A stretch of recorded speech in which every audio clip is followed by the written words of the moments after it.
안녕하세요. 김호준입니다. 병사라 기재된 백남기 씨의 사망 진단서에 대해 서울의대 학생들이 선배들에게 물었습니다. 국가고시에도 출제될 정도의 기본적인 원칙이 지켜지지 않았다. 우리가 어떤 의사가 되어야 하는지 보여달라. 서울의대 동문들이 답을 합니다. 후배들 지적처럼 대한의사협회 원칙에 어긋난다. 서울대학병원은 외면하지 말아달라. 죽음만 해도 억울한데 왜 죽었는지조차 사실대로 말할 수 없던 시대. 역사는 백남기 사건을 그렇게 기록할 겁니다. 김어준 생각이었습니다.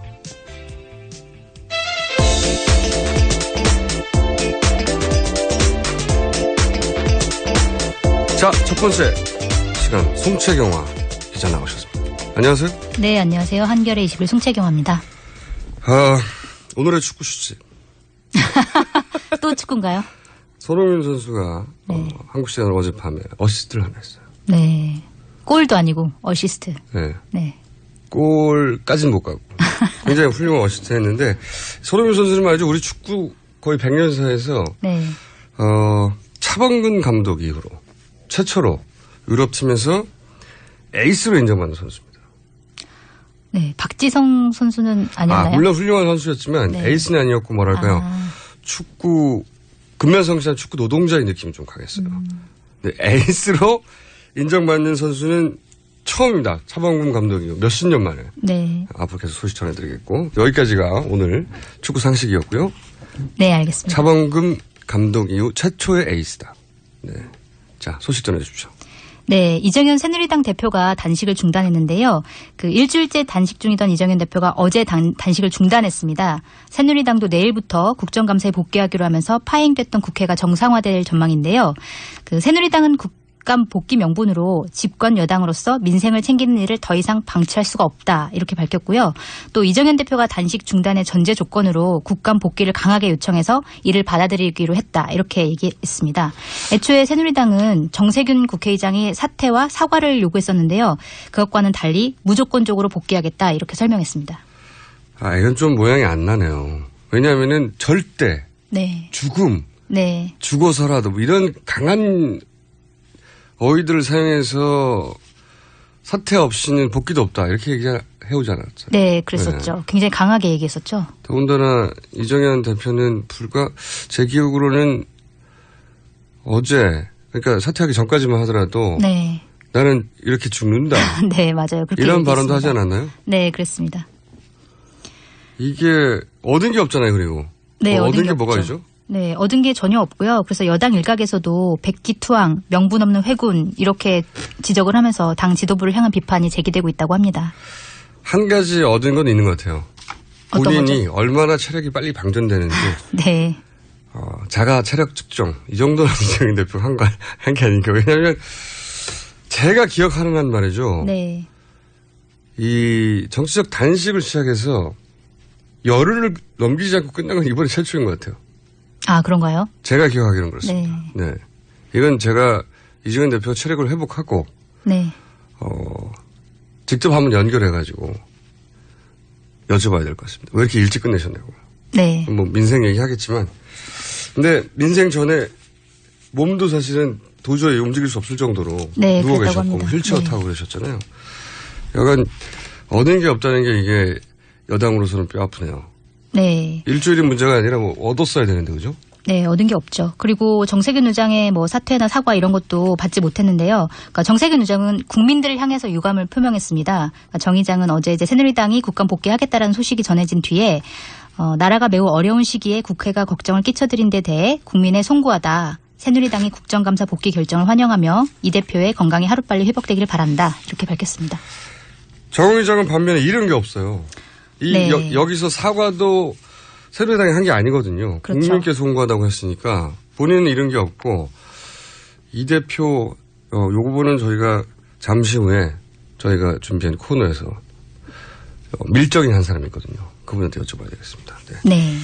자, 다음 뉴스 전해 주십시오. 네, 서울대병원이 경찰이 쏜 물대포에 맞아 숨진 백남기 씨 사망 진단서에 대해서 재논의를 하기로 했는데요. 그 서울대병원이 사인이 병사라고 적어서 논란이 일고 있는 백 씨의 사망 진단서에 대해서 오늘 내일 중으로 공식 위원회를 열기로 했습니다. 그 병원 측은 애초에 오는 14일에 열릴 예정인 국정감사에서 서창석 서울대 병원장이 증인으로 채택됐기 때문에 그 자리에서 입장을 밝힌다는 입장이었는데요. 그런데 아까 오프닝 때도 말씀하셨다시피 금요일부터 서울대 의대 재학생 100명을 시작으로 서울대를 졸업한 현직 의사들 365명도 백 씨의 사망 진단서에 의문을 제기하는 성명서를 발표했었죠. 이에 부담을 느낀 것으로 보이고요. 또 그러니까 사실 이런 위원회는 병원 차원에서 주치의가 발급한 사망 진단서를 이 위원회에서 논의하는 것은 전례가 드문 일이라고 합니다. 그래서 위원회가 어떤 결론을 낼지 주목되고 있습니다. 전례가 드물다고 이제 표현하셨는데 아마 전체 사례를 네. 다 전수조사하기는 불가능하니까 드물다고 하셨겠지만 이런 예가 어디 있습니까? 사실상 없었다고 볼 수 있겠죠. 생각해보면 더군다나 서울대. 사실은 이 기준이거든요. 기준. 이런 산만 진단서를 어떻게 작성해야 될지를 원칙을 정할 때 이 서울대 의대 나온 분들이 정해요. 그러니까 본인들이 정한 원칙을 본인들이 어긴 것과 마찬가지거든요. 뭐라고 답할 수밖에 없죠. 지금 배우고 있는 학생들, 거기를 졸업하고 의사가 된 사람들 다 서울대를 향해서 우리 이렇게 안 배웠고 이거 사실 아니지 않냐라고 지금 항의하니까 가만히 있을 수 없게 된 네. 결과가 지금 주목됩니다. 어떻게 될까요? 어떻게 전망하십니까? 아무래도 잘못을 인정하지 않을까 싶은데요. 제 만약에 의견으로는. 그게 아니라 다시 한번 그렇게 작성할 수밖에 없었다고 결론이 나면 관두실 겁니까? 브리핑? 아니요. 다음 사안 전해주십시오. 네. 국방부가 지난달 30일에 사드 배치 최종 부지로 롯데 스카이힐 성주 골프장을 확정했었는데요. 이에 대해서 지난 주말 내내 성주와 김천 지역 주민들이 거세게 반발하고 있다고 합니다. 요 사안은 저희가 본격적으로 한번 인터뷰를 하겠지만 짤막 인터뷰로 저희가 네. 이 김천 투쟁위원장 전 위원장이시군요. 이분을 저희가 전화 연결해 보려고 합니다. 전화 연결 준비됐습니까? 네. 박우도 김천 투쟁위 전 공동위원장 전화 연결됐습니다. 안녕하세요. 예, 안녕하세요. 네. 성주 골프장으로 확정이 됐습니다. 롯데 골프장. 지금 네. 김천의 분위기는 어떤가요? 저희가 9월 24일부터 김천에서 청와대까지 도보 투쟁 중에, 네. 30일 날 확정 발표가 되면 매우 유감스럽게 생각합니다. 지금 김천은 전쟁터 분위기입니다. 성주도 막아냈으니까, 네. 우리도 막아내야 한다는 여론이 조성되고 있고, 네. 사적 생의 마음으로 최선을 다하자는 분위기가 조성되고 있습니다. 성주에서는 사실은 굉장히 많은 분들이 참여를 했고요.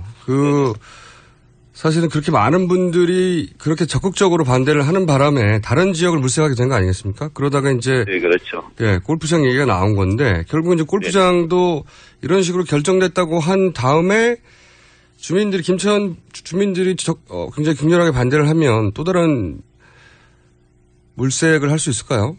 현실적으로. 이미 한번 그렇게 해가지고 골프장이 돼버렸는데.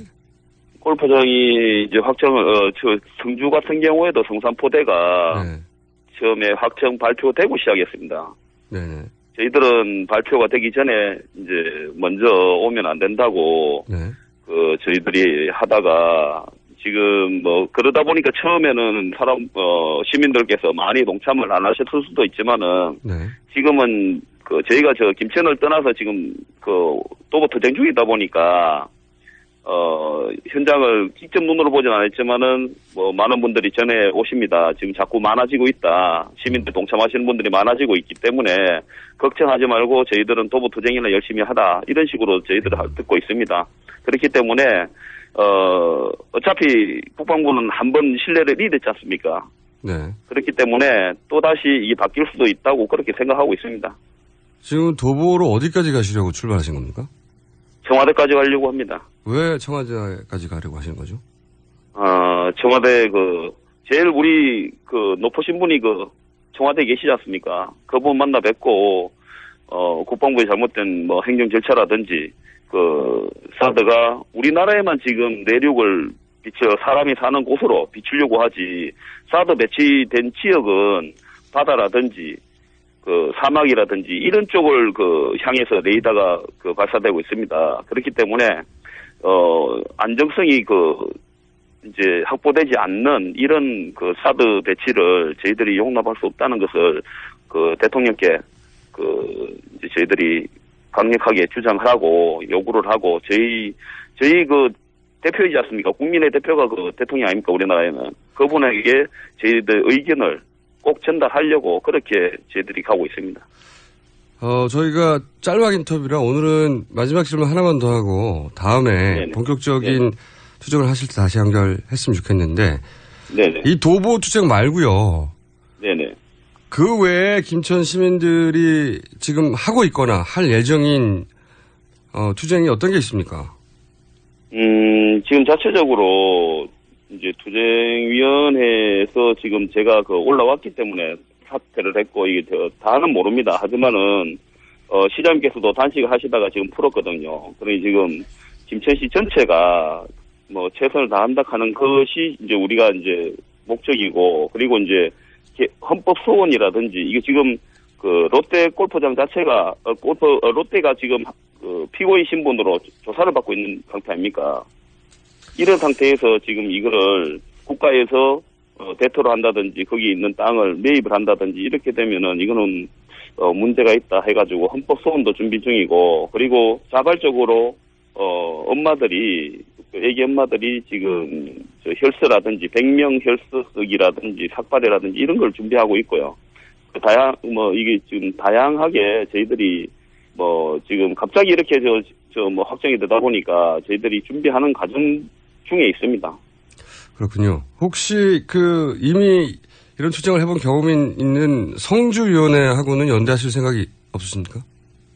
그거는 지금 모르겠습니다. 저는 지금 중간에 올라왔기 때문에 성주하고도 지금 얘기가 오고 가고 있는 걸로 알고 있습니다. 그래서 저희들이 지금 10월 5일 날 청와대 앞에 도착하기 때문에 그때 김천 시민 한 1,000명에서 한 2,000명 정도가 같이 올라와서 집회를 가질 예정이 있거든요. 알겠습니다. 그럼 네. 그때 저희가 다시 연결하도록 하겠습니다. 오늘 말씀 감사합니다. 네, 고맙습니다. 네, 지금까지 김천 사드 배치 반대위의 박우도 전 공동위원장이었습니다. 짤막 인터뷰 해봤고요. 네. 여기는 한 번 했는데 두 번 못하겠냐라고 얘기하지만 네. 여기서 또 한 번 바꾸면 그죠? 국방부도 우습고 청와대도 우습게 돼서 이번에는 더 어려울 것 같은데. 네, 그렇게 되겠죠. 자, 다음 뉴스 전해주십시오. 네. 대한민국이 1919년에 건국됐음을 알리는 이승만 대통령의 문서가 공개됐는데요. 대한민국 임시정부 기념관 건립추진위원회 이종찬 회장이 어제 문서를 공개했습니다. 그러니까 1919년 6월 18일에 이승만 대통령이 대한민국 대통령으로서 일본 국왕에게 보낸 공식 문서인데요. 여기에는 이승만 대통령이 1919년 4월 23일 한국이 완전하게 조직된 자주통치 국가가 됐음을 공식적으로 통보한다는 내용과 함께 자필 사인이 담겨 있습니다. 그동안 대한민국 건국 시점을 놓고 논란이 일고 있었는데요. 보수 쪽인 뉴라이트 쪽에서는 1948년 분단된 상태에서의 단독 정부 수립이 대한민국의 건국이다 이렇게 주장을 해왔고요.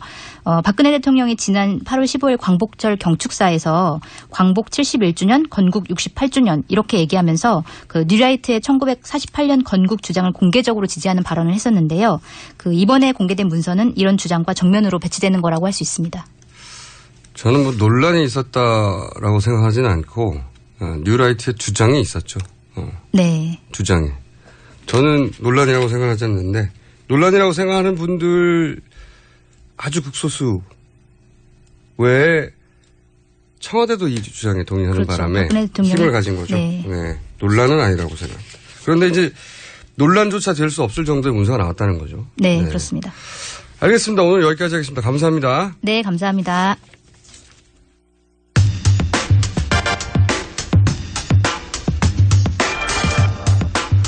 첫 번째 제1공장 인터뷰입니다. 오늘 인터뷰는 늘 푸른 한국당 창당 준비 공동위원장이란 긴 명칭의 위원장입니다. 이재호 위원장님 전화로 연결됐습니다. 안녕하십니까? 예. 오랜만입니다. 위원장님. 예, 안녕하십니까? 네, 10년은 된 것 같은데 제가 마지막으로 인터뷰한 게. 예. 여러 가지 기본적인 질문들은 워낙 다른 인터뷰에서 많이 말씀하셔서 저는 바로 본론으로 들어가겠습니다. 예, 감사합니다. 네. 이제 개헌을 가장 예. 힘주어서 말씀하시는데, 예. 이 현재 대통령 중심제의 문제가 뭐길래 그렇게 개헌을 주장하십니까? 예, 현재 대통령 중심제의 문제는 한두 가지가 아니지만은, 네. 나라 전체가 이 권력 중심의 역사로 진행되다 보니까 권력형 부패가 만연하고 또 권력형 부패는 만연하지만은 그것이 권력에 의해서 샅샅이 밝혀지지 않는 그런 폐단이 하나 있고요. 네.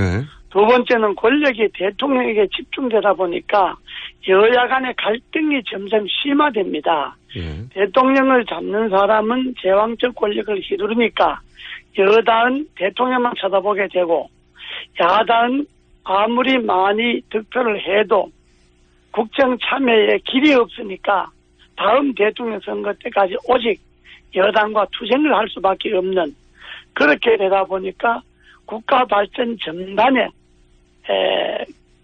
대통령이 갖고 있는 권력이 결국은 국가 발전의 발목을 잡는 꼴이 되는데 지금까지는 그런 대로 유지됐다고 하지만은 앞으로 더 이런 체제가 유지되면 정권이 어디로 바뀌든 대통령이 누가 되든 지금의 모습과 달라질 것이 별로 없다는 거죠. 네.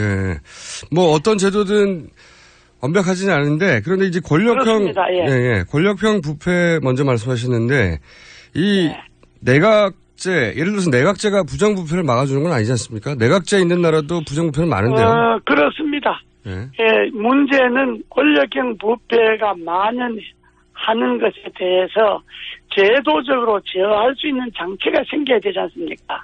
네. 지금 단적인 예로 이번에 일어났던 미르 재단이요. 재단이라든지 우병우 사건이라든지 이런 여러 가지 소위 권력형 부패를 의심되는 만한 사건들을 두고 국정이 거의 멈춰져 버리고 나라가 혼란에 빠지잖아요.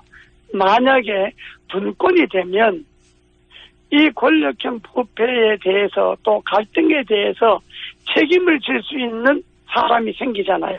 언제든지 바꿀 수 있고 언제든지 조사할 수 있고 언제든지 책임을 물을 수 있고 이런 정상적인 정치 발전이 이루어질 수 있는데 지금 이 체제로는 정상적인 정치 발전이 불가능하다고 봐야 안 되겠습니까?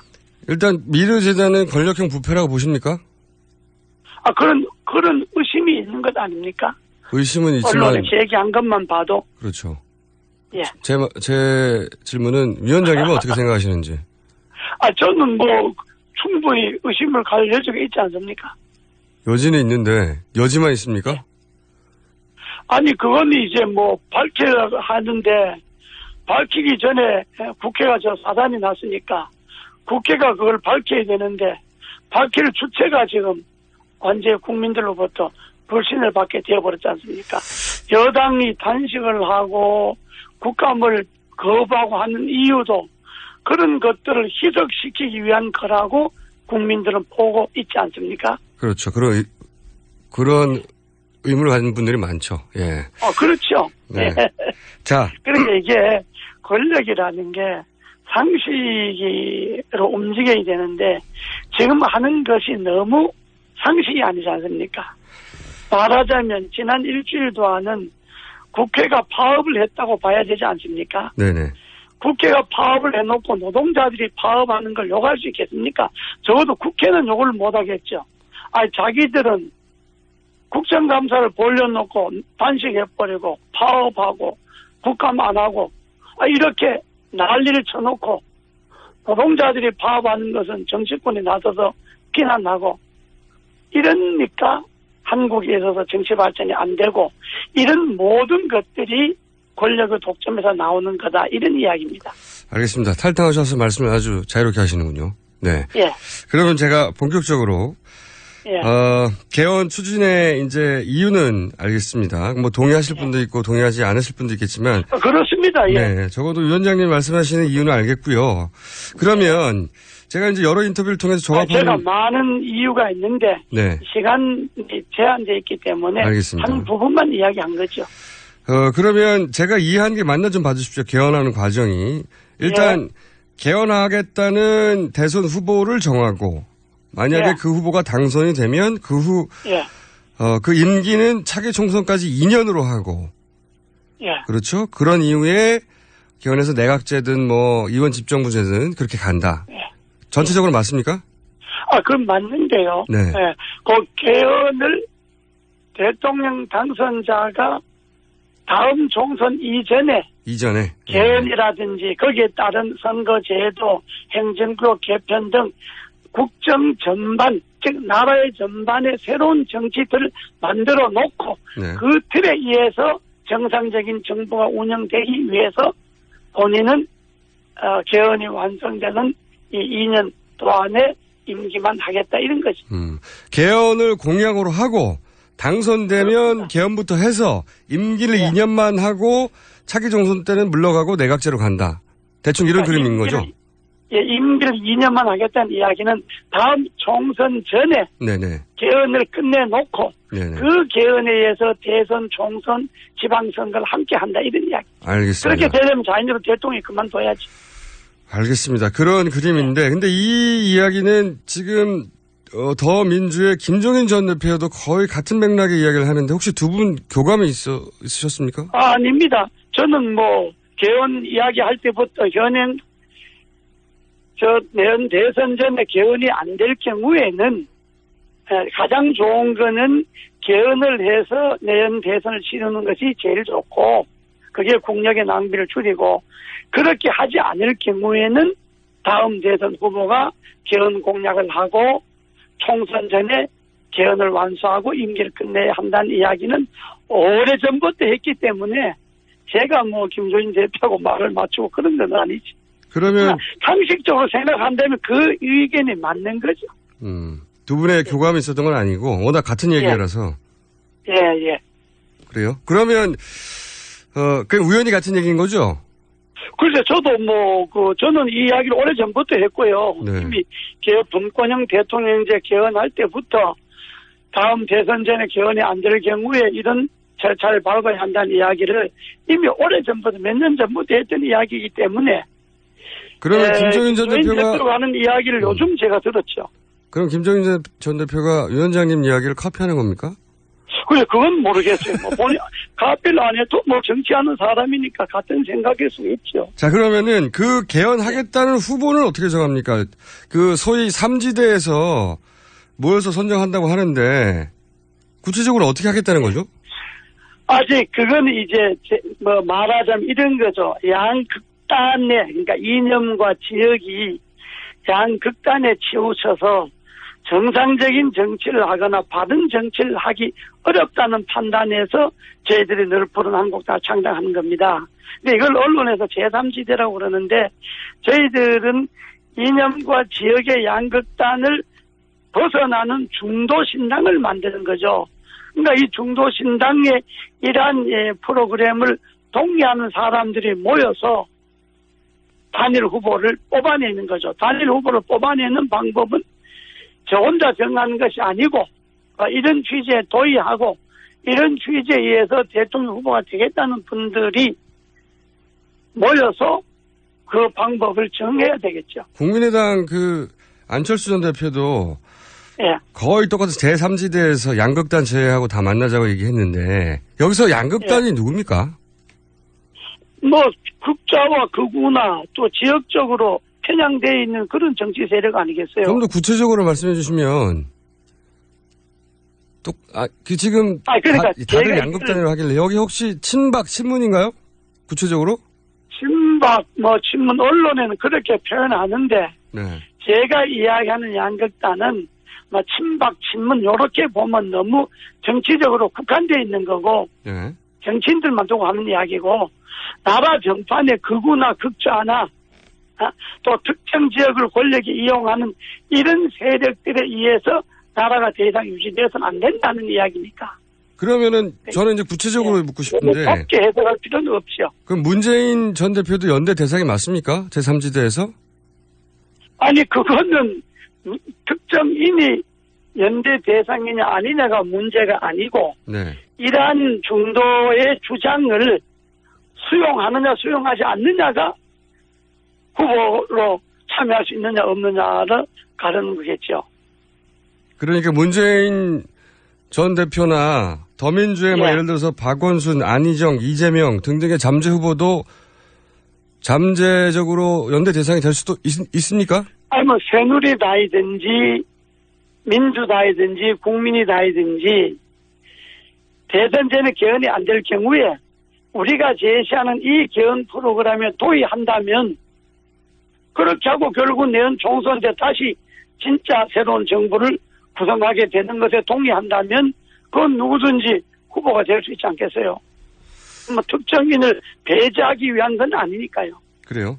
그러면 국민의당 안철수 전 대표는 당연히 포함되는 겁니까? 아니 당연히가 아니라 안철수 대표가 이런 프로그램을 동의하는지 안 하는지가 마찬가지로. 네. 예. 그럼 마찬가지로 이런 개헌과 이런 프로세스를 동의하면 예. 상대가 그거는 이제 중도 지대에 있는 정치 세력들이 모여서 후보를 정하는 방법이 있지 않겠습니까? 예를 들어서 그러한 것을 동의한 후보가 4명이다 5명이다 있을 경우에는 그 후보를 최종적으로 어떻게 국민의 후보로 선출하느냐는 방법은 여러 가지 방법을 연구해야 되겠죠. 그건 뭐 저는 우리 늘뿌른 한국당에서 몇 가지 방법을 선정해 놓고 있습니다. 여하간 그 친박과 친문은 배제한다는 식으로 언론에서는 알려졌는데 위원장님은 뭐 문재인 전 대표도 여기에 동의만 한다면 대상이 될 수도 있다 이렇게 말씀하시는 거죠? 아니 문재인 후보나 뭐 지금 거론되는 반기문 후보나 뭐 누구든지 간에 네. 이러한 국정 프로그램을 갖고 새로운 정치를 하겠다고 한다면 이런 그러니까 사람이 문제가 아니고 주장이 문제죠. 무엇을 국민들에게 제시하느냐 이게 문제 아니겠습니까? 알겠습니다. 그러면 이 모든 과정을 혼자서 알아서 하십니까? 아니면 중간중간 이명박 전 대통령한테 보고하십니까? 이명박 대통령하고 이런 것을 보고를 왜 하겠습니까? 안 하세요? 보고를 안 하지요. 그게 상식이지요. 이게 무슨 이 정치적 이런 프로세스를 일일이 보고하고 사야 합니까? 월간 조선 이명박 대통령께서는 5년 임기가 끝나셨는데 전임 대통령이십니다. 근데 월간조선 9호로에 따르면 제 주장이 아닙니다. 이명박 전 대통령이 차기 정권은 내 손으로 창출하겠다 이렇게 하셨다는데. 그거는 사실이 아니라고 하는 것을 제가 수십 번 이야기를 했습니다. 언론에서. 그러면요. 저도 그 사실이 아니다. 말할 것도 없고요. 사실 무근까지는 봤는데 이명박 전 대통령이 차기 정권 창출에 관심이 없다는 건가요? 아니면 관심은 있지만 그런 말을 안 했다는 건가요? 아니, 자기 정권에 관심이야 대한민국 국민이면 누구나 다 있는 거죠. 전 대통령이면 더욱 있으시겠죠. 아니 뭐 일반적인 거로 다 국민들이 갖는 관심이죠. 그러나 일반 국민보다 전 대통령이니까. 네. 전직 대통령이 뭐 정권을 내가 창출하겠다는지 다음 정권이 누가 됐으면 좋겠다 이런 생각을 할 수가 있겠습니까? 그 상식에 어긋나는 이야기는 그런데 하지 않지요. 그러니까 차기 정권 관심은 있지만 본인이 직접 창출하겠다는 말씀 안 하셨다? 관심은 누구든지 있죠. 꼭 이명박 전 대통령만 있겠어요. 이명박 전 대통령이 각별히 있을 수 있지 이명박 전 않습니까? 대통령이 그런 말은 하지 않았습니다. 그걸 어떻게 아십니까? 하지 않았다고 하니까 하지 않은 거죠. 직접 물어보셨어요? 주변에 있는 사람에게 한두 사람에게 물어봤습니까? 그리고 이명박 전 대통령께서도 그런 말씀 하셨냐고 물어봤죠. 본인이 안 하셨다고? 이거 상식이죠. 그게 어떻게 그런 이야기를 하겠습니까? 근데 월간 조선 9호로에는 핵심 측근이 그렇게 말했다라고 돼 있거든요. 핵심 측근은 언론에서는 이재호도 핵심 측근이라 그러지 않습니까? 혹시 위원장님이 핵심 측근 아니신 거 아니에요, 이제? 그렇죠. 지금이야, 지금은 이미 박근혜 정부가 끝나면 전 대통령이 되잖아요. 네. 전 대통령이 그런 이야기를 할 수 있겠습니까? 아니, 선을 이해해 주십시오. 공개적으로는 안 하셨는데, 측근이 이렇게 언론에 발설할 수는 있잖아요. 측근에게도 그런 이야기는 안 합니다. 이명박 전, 아무리 측근에게도 상식에 어긋나는 이야기를 왜 하겠습니까? 요 이야기는 저희가 또 한번 여쭤보겠습니다, 다음에. 한 가지만 더 여쭤볼게요. 시간이 거의 다 됐는데. 물어볼 걸 물어보셔야지. 나는 오늘 늘 푸른 한국당 창당에 대해서 물어보는 줄 알고 한다고 그랬는데. 늘 푸른 한국당 창당 이야기는 정말 많이 하셨지 않습니까? 근데 그것도 제가 이제 개헌 얘기를 그래요. 여쭤봤고, 연결된 김에 한 가지만 더 이야기 여쭤볼게요. 받고.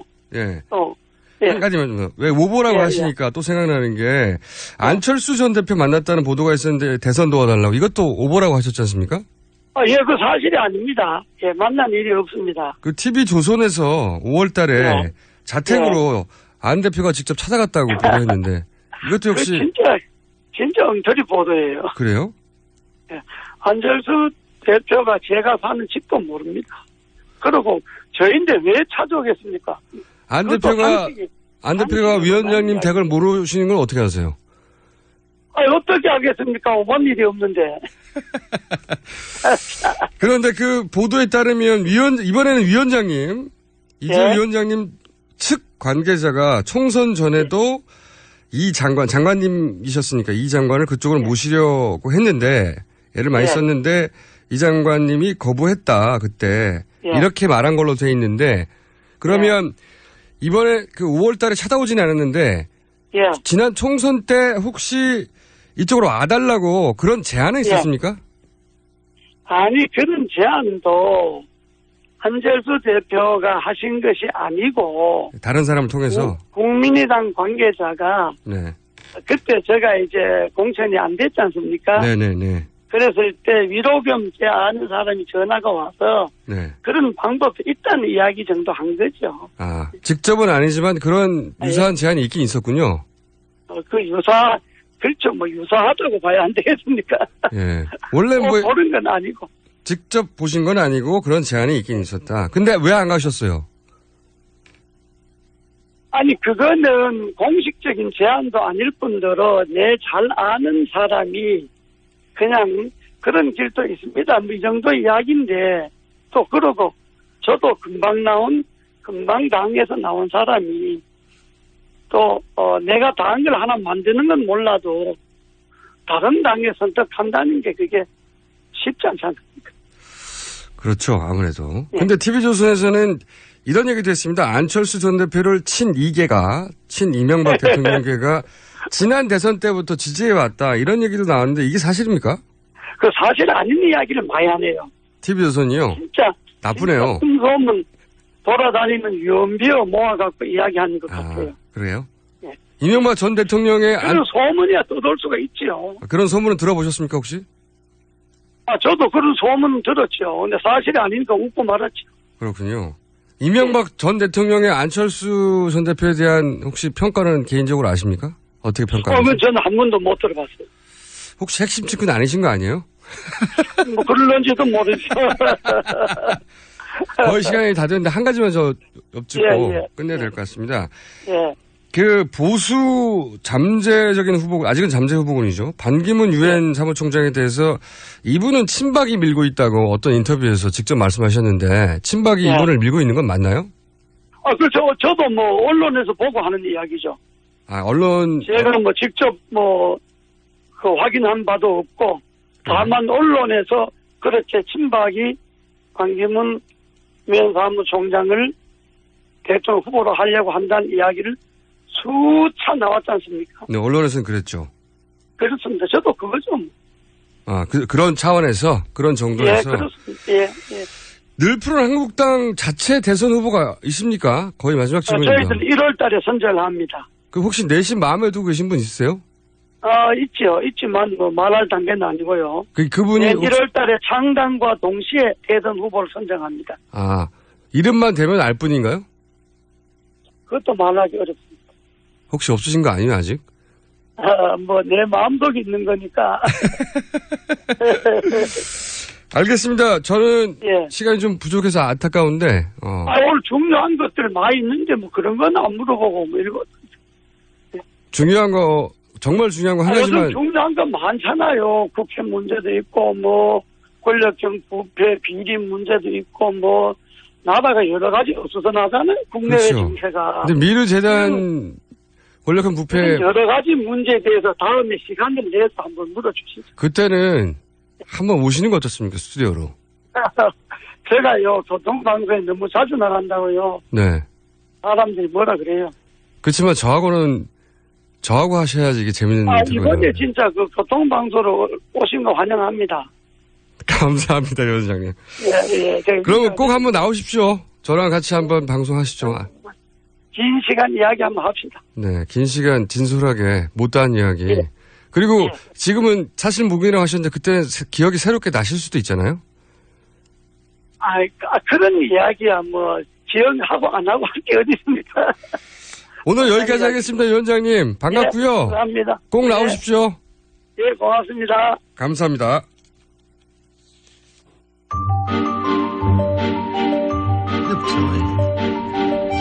자, 네. 이미 방송 불 들어오기 전에 저희가 이야기 나누고 있었는데 한참. 뉴스에는 나오지 않는 이야기죠. 네. 오프 레코드.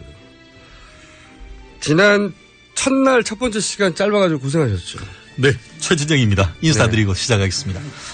저 이 코너의 이 성격은 뭐냐면 언론에 나오지 않는데 직접 그 여당 관계자들을 전화하거나 카톡하거나 인터뷰하거나 뭐 문자해가지고 그 속사정을 직접 듣고 여기서만 살짝 얘기하는 네. 그런 컨셉이거든요.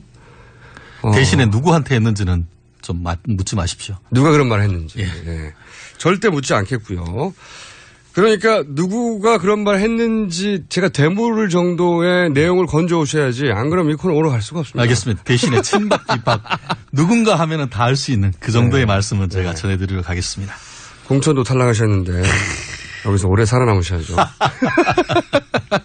자, 제가 첫 번째 여쭙고 싶은 거는 이정현 대표가 이제 단식을 그만뒀어요. 근데 제가 이 국회의원 포함하여 이 정치 전반 시민단체들 이런 정치형 단식에서 열흘을 넘기지 못하는 것은 제가 처음 봤습니다. 이렇게 짧은 단식은 처음. 이건 금식이지 이게 어떻게 단식입니까? 혹시 한 일주일 금식해 보셨습니까? 우리 총재님? 저는 금식을 왜 해야죠? 그러니까 결국 그것은 세상에 이제 맛있는 음식이 나이라든가 네. 아니면 준비한 환경 이런 속에서 할 수 있는 것이지 아시다시피 그 이정현 대표 같은 경우에는 갑자기 금식을 했고 특히 이제 58년 개띠 거의 지금 60세가 다 돼가는 그런 입장에서는 사실 일주일이라는 것이 다른 분에 비해서는 거의 2주 내지 3주 이상 몸에 무리가 갈 수 있을 그럴 거기 때문에 사실 뭐 일주일 한 것만 얘기할 것이 아니고 실제로 얼마나 정직하게 그것을 단식을 했는지 그것을 보면은 일주일이라는 것이 결코 짧은 것은 아니다. 어떤 것이 뭐 길어야만 합니까? 그게 임팩트 있으면 좋은데 문제는 그 결과가 어떤 목적이 있고 그것에 대한 뚜렷한 명확한 비전이 있어야 되는데 그것을 제대로 결실로 맺지 못했던 그런 점에 있어서는 뼈아픈 그런 여당으로서의 그런 손실이 아닌가 생각합니다. 결실도 없지만 짧기도 했어요. 아니 찾아보시면 예를 들어서 이기택 총재라든가 그러니까 제가 주요 정치인들 대표 총재 시절에 단식도 많이 하셨거든요. DJ, YS 뭐 거론할 수 있는 인물들 많이 했습니다. 2주 이하가 찾기 힘들어요. 사실 그 일주일이 아니라 실제로 그 얘기 많이 했지 않습니까? 그 실제 했던 사진을 보면은 예전에 보면 옆에 큰 그 PET병에 보면은 투명한 물이 아니고 이렇게 흐릿한 물. 알고 보면 그거를 맹물을 마신다고 하면서 쌀뜨물이라든가 네. 돌아서서 다른 걸 드시면서 오래 했는 그런 경우가 있는 반면에 이정현 대표 같은 경우에 정말 맹물하고 소금 몇 점으로 시작했던 그것은 정말 국민들께서 좀 알아주셔야 될 것 같습니다. 근데 그 문 닫고 하셨는데 어떻게 하십니까? 옆에도 안 계셨는데. 문 닫고란 게 아니고 문을 열어놓고 대표실 전체가 문 열면 누군지 다 보이는 그쪽에서 했기 때문에 네. 그와 같은 그 일부 언론에서의 의혹 제기 같은 경우는 그건 현실과 상당히 다르다고 밖에 볼 수 없는 것 같습니다. 실제로 거기에서 보고 듣고 한 분한테 제가 직접 들은 거기 때문에 믿어주십시오. 그래도 일주일은 짧습니다. 네. 그리고 더군다나 저는 이 기사 바로 전날 그만하시라고 하는 권유에 대해서 나는 죽을 거라고 언론에 보도됐어요. 나는 죽겠다 이렇게. 네네.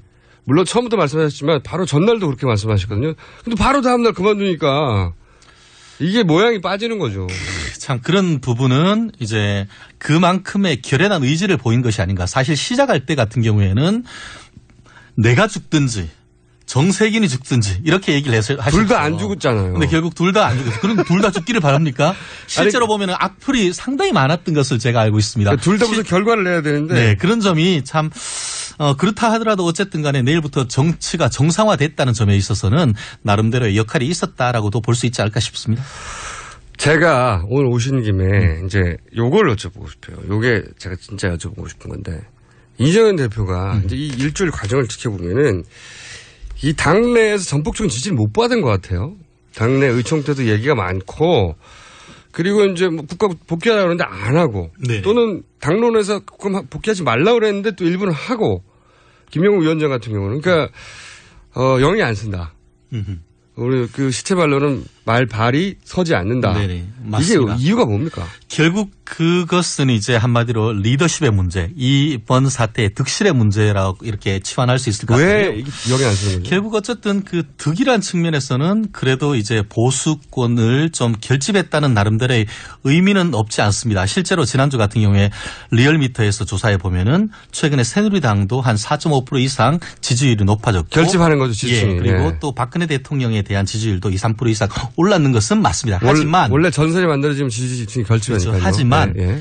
제가 봤을 땐 득보다 실이 훨씬 더 컸다라고 보이는데요. 예. 말씀하신 대로 당 장악력에 한계가 드러났다. 이 말씀이 가장 뼈아픈 그것이 아닌가 싶은데. 근데 왜 이렇게 안 되는 거죠? 아시다시피 지난 그 19대 같은 경우만 해도 대표는 대표 최고위원회에 불과했던 것이죠. N분의 1이었지만 이번에는 당원 당규를 바꾸면서 당 대표로서 권한이 훨씬 강해졌는데도 전권을 불구하고 가진 거죠, 지금은. 예, 그런데도 이번에 영의를 세우지 못했다. 사실 9월 28일 같은 경우에는 투트랙 전략을 하면서 나는 단식을 할 테니 당신들은 복귀하라 이렇게 얘기했는데 그 다음날 바로 의원들이 의총에서 안 한다. 안 한다라고 해버렸죠. 네. 특히 친박 강성들 의원들 사이에서 얘기 때문에 그것이 좌절됐다고 보면은 아니, 그것에 친박인데. 대해서는 예 그렇기 때문에 친박인데 친박을 그래서 이른바 친박 분화설도 나왔긴 했습니다. 그렇지만 왜 안 되는 겁니까? 왜? 그런 부분에 있어 가지고는 저 또한 이제 아시다시피 이 우리나라 현실 정치에서 개파란 것을 무시할 수 없는 것 같습니다. 개파가 없다.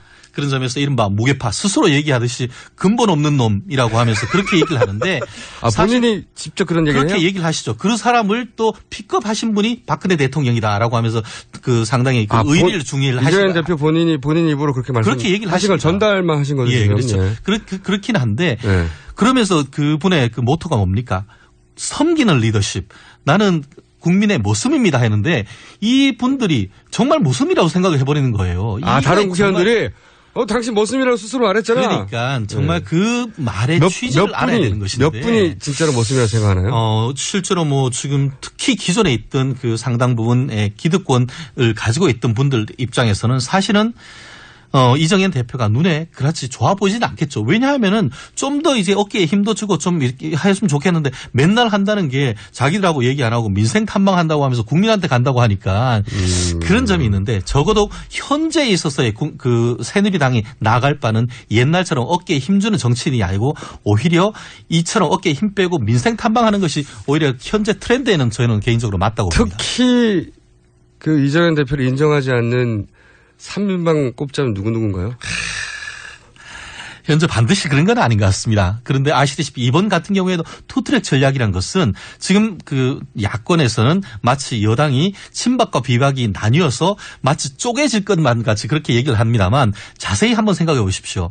이번에 복귀해서 국감에 복귀하자고 했던 것은 친박이 아니고 비박이지 않습니까? 네. 그 반면 이정현 대표 같은 경우에도 박근혜 대통령의 나아가서는 혀라고 할 정도로 친박 중에 진박이라고 하지만 오히려 국정에 책임을 지고 나는 이렇게 희생할 거지만 다른 의원님들은 국감에 복귀하라는 것은 기본적으로 친박보다는 비박의 목소리와 같았던 겁니다. 그렇다는 점에서 뭐 비박에 있는 분들이 이정현 대표에 대해서 안티를 놓는다고 보기에는 현실적으로 한계가 있는 것이고 그것은 정책 하나하나에 대해서 서로 어떤 이해관계가 다른 것에 따른 것이지 단순한 개파에 따른 이정현 대표에 대한 안티라고 보기에는 어려운 점이 있다고 봅니다. 어쨌든 영이 안 쓰고 대표를 인정받지 못한 부분이 있고 그리고 계보가 없고 그래서 좀 흔들리는 건 사실인 거죠. 그건 흔들리는 건 사실입니다. 그렇지만 한 가지 야권에서도 한번 생각을 해봐야 되는 것은 이렇게 어려운 상황 속에서 사실 다른 사람도 아닌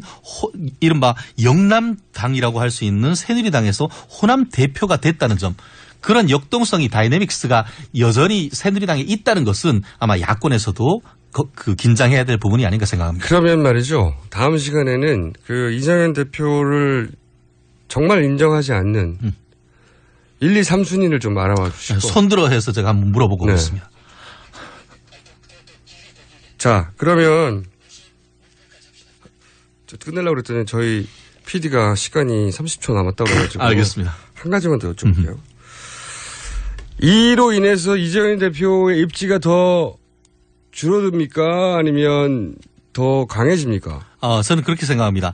지금 단기적으로는 실이 많다고 봅니다. 그렇지만 이것은 이른바 1라운드일 뿐이지 2라운드는 그대로 남아있다고 봅니다. 특히 정세균 대표가 지금 내일 호주로 가면서 지금 국민에 대해서는 사과를 했지만 새누리당에 대해서는 사과를 하지 않았기 때문에 그 부분에 대해서는 나옵니다. 여전히 지나갈 것으로 봅니다. 최진년 변호사였습니다. 다음 주에 뵙겠습니다. 감사합니다. 감사합니다. 자, 저희는 8시에 돌아오겠습니다.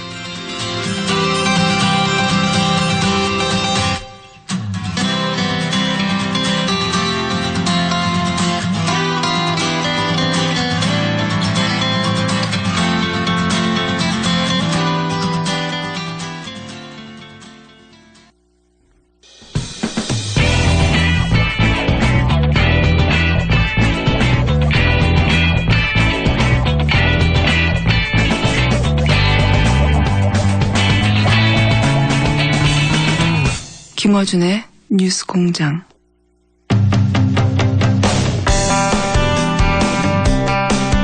두 번째 인터뷰 공장입니다. 1996년 당시 연세대 법대생이었던 노수석 씨가 등록금 인상 반대 집회에 참여했다가 경찰의 진압 과정에서 숨을 거둡니다. 당시 경찰의 과잉 진압에 대해서 비난이 들끓었고 경찰은 당시도 노수석 씨를 부검하겠다고 했고 결국 부검을 했습니다. 자, 고 노수석 군의 아버님 노봉구 씨 전화 연결해 보겠습니다. 안녕하세요, 아버님. 예, 안녕하세요. 네, 그러고 보니까 딱 20년 전 일입니다. 아직도 생생하시죠? 그렇죠. 어떻게 잊을 수가 있겠어요. 예. 저희가 이제 어려운 질문을 좀 해야 되겠는데, 당시 아버님은 왜 이 경찰의 부검 요구에 응하셨습니까? 그때 당시는 전 누구나 그랬을 겁니다만은 완전히 참 온 몸이 떨리고 정신 상태는 완전히 분노에 가득 차가지고 다른 것을 먼 앞날이나 이런 걸 생각할 겨를이 없었어요. 그래서 주위에서 부검하는 것이 좋겠다 해서 그대로 따른 것이 결과는 좋지 않았었습니다. 통상적으로는 부검을 하면 사망 원인이 밝혀질 것이다, 제대로. 이런 기대가 좀 있으셨나요? 그렇죠. 그렇기 때문에 부검을 한 것이죠. 예. 아무래도 부검을 하면, 일반적으로는 그렇지 않습니까? 부검을 하면 원인이 밝혀진다, 이렇게도 알고 있으니까. 예. 응하셨는데, 부검 결과는 어떻게 나왔습니까, 당시에? 부검 결과는 그것이 대단히 참 만족하기가 어렵죠. 급성 심장사 이런 식으로 나왔는데 심장마비요. 심근병증에 의한 급성 심장사 일종의 돌연사라고 한다고 하더만요. 그렇게 나와 있는데 심장사로 판의심만 된다 이런 식으로 나왔어요, 부검에. 그러니까 갑자기 심장마비를 일으켰다 이런 내용이지 않습니까? 그렇죠. 예. 네. 그러면 당시 노수석 학생이 평소에 심장 질환이 있었다든가 심장이 안 좋았다든가 그랬습니까? 그랬습니까? 전혀 그런 것은 없었죠. 예. 그런 질병도 없었고. 예, 한 번도 병원에 가본 적도 없었습니다. 지금 그 대학교 그때 다닐 때까지. 그러면 당시를 되돌아보면 20년 전이면은 그 백골단이 시위 진압할 때 활약할 때거든요.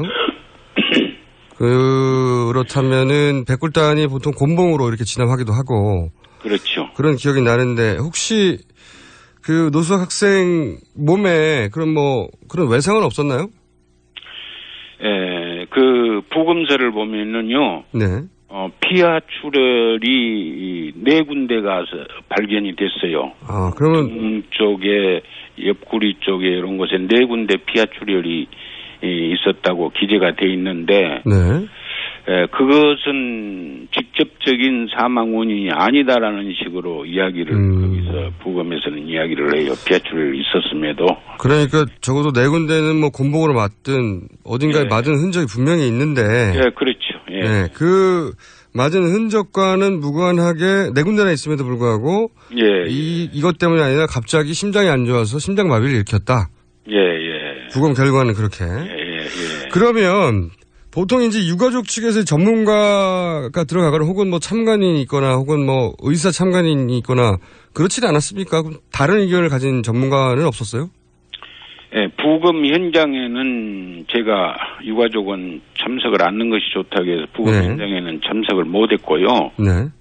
예, 이제 우리 유가족 측에서 입회한 의사도 있었고, 네. 이제 경찰이나 검찰에서 추천한 의사도 있었고 국과수에서 주로 집도를 해서 한 것으로 그렇게 알고 있었습니다. 그 경찰 측 말고 유가족 측에 참가한 전문가는 다른 의견을 내지는 않았습니까?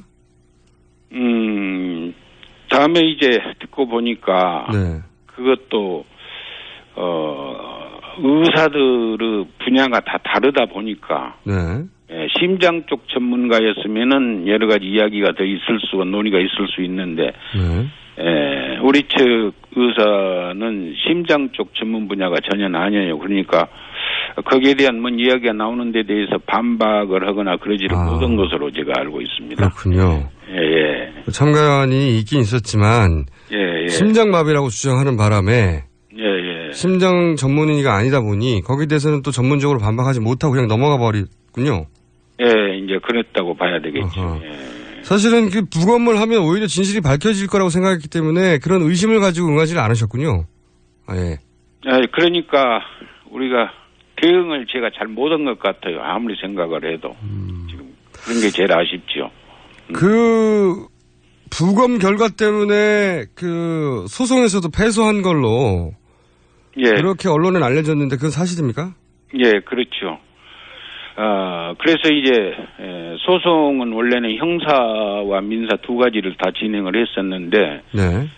형사는 책임자를 처벌해달라는 그런 소속 고발이었고요.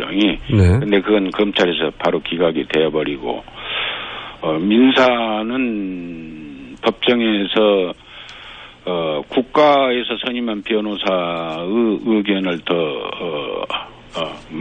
많이 청취를 해주고 거기에다 비중을 두는 것 같았어요. 그러다 보니까 그러고 부검 결과가 선행 요인에 대해서는 사망에 어느 정도 거기에 기인이 됐다라는 그런 의견이 조금 있으면 되는데 전혀 그런 것이 없거든요.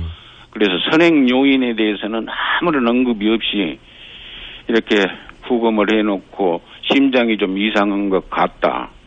그래서 급성 심장사 이런 식으로만 판결이 기재가 되어버리니까 재판부에서는 그쪽에 아마 손을 들어준 것 같습니다. 재판부에서는 사실 또 그러기가 참 어렵죠. 그렇죠. 재판부는 의사는 아니다 보니까 예. 어쨌든 의사들의 뭐 여기서는 이제 경찰 측이라 볼 수 있는데 부검 결과가 예. 진압 과정에서 뭐 폭력이 있었고 피하 출혈이 있었고 네 군데나 있었고 이런 얘기는 전혀 없고 그냥 심장 이상해서 사망한 것으로 부검 결과가 나오니까 그 부검 보고서가 거꾸로 이제 진실을 밝힌 게 아니라 소송을 패소하는데 결정적 역할을 한 거네요. 말하자면. 그렇죠. 그러니까 저는 이번에 우리 고 백남기 씨 사망 사건을 보면서 사실 똑같은 사건이에요, 거의. 예, 우리 수석이를 생각을 하면서 많은 생각을 하게 합니다. 부검이라는 것이 결과적으로는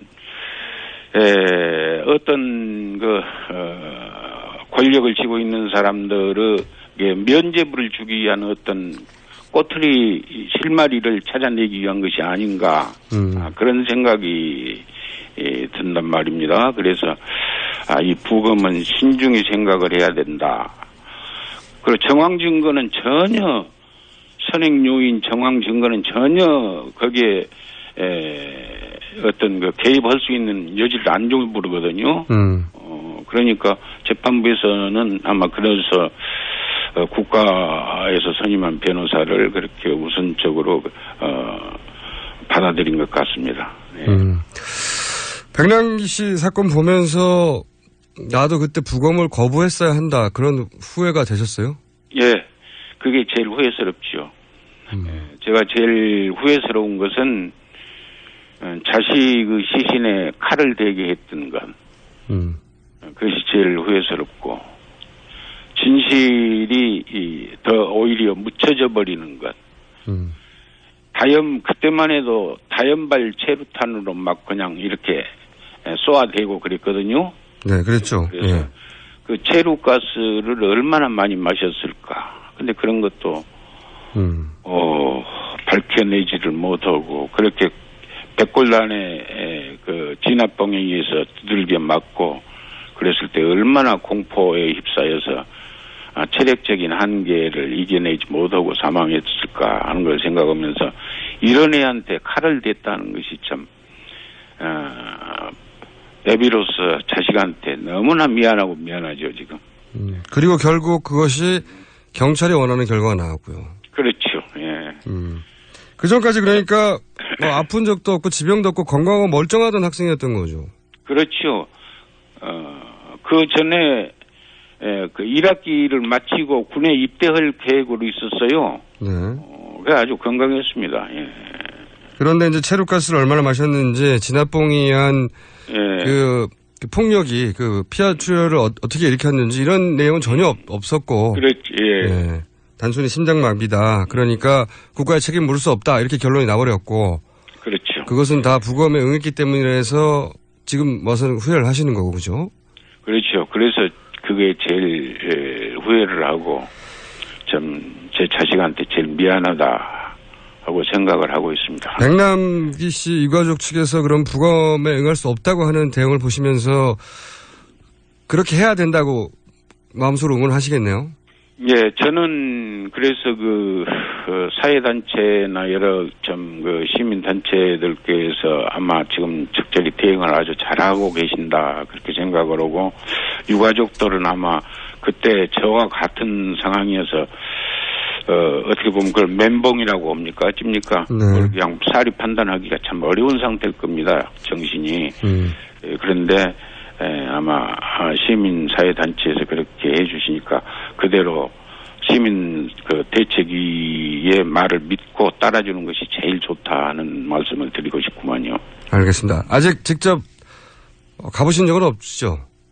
예, 못 가봤습니다. 죄송합니다. 못 가봐서. 한번 만나보실 의향도 있으신지? 이제 광주 쪽에 오시면은 제가 네. 별도로 뵙도록 하렵니다. 예. 알겠습니다. 오늘 어려운 인터뷰 응해주셔서 감사합니다.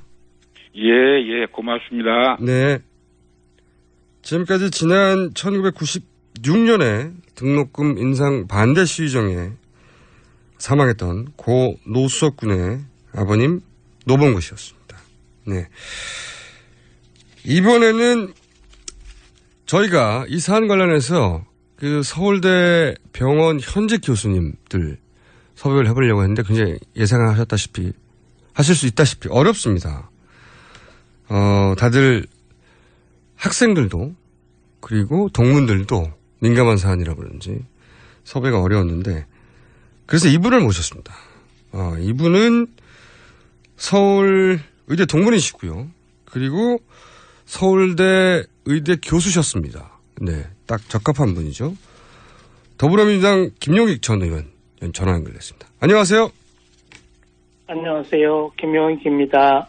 네. 네, 오래간만입니다. 오래간만에 뵙겠습니다.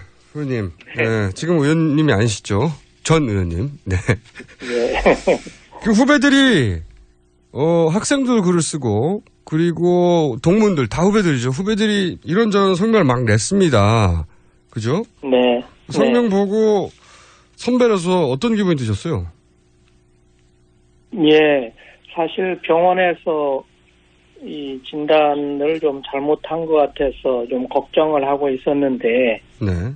예, 학생들이 뜻밖에도 그렇게 성명을 내줘서 저는 아주 기분이 굉장히 좋았죠. 역시 청년들은 어느 때나 할 일은 하는구나 그런 기분이 들었습니다. 네. 좀 구체적으로 여쭤보자면 그 사망 진단서에 네. 직접 사인은 심폐정지 그리고 사망의 종류는 병사 이 두 가지가 크게 논란이 되고 있는데 이게 왜 문제인지 설명을 좀 해주십시오. 네.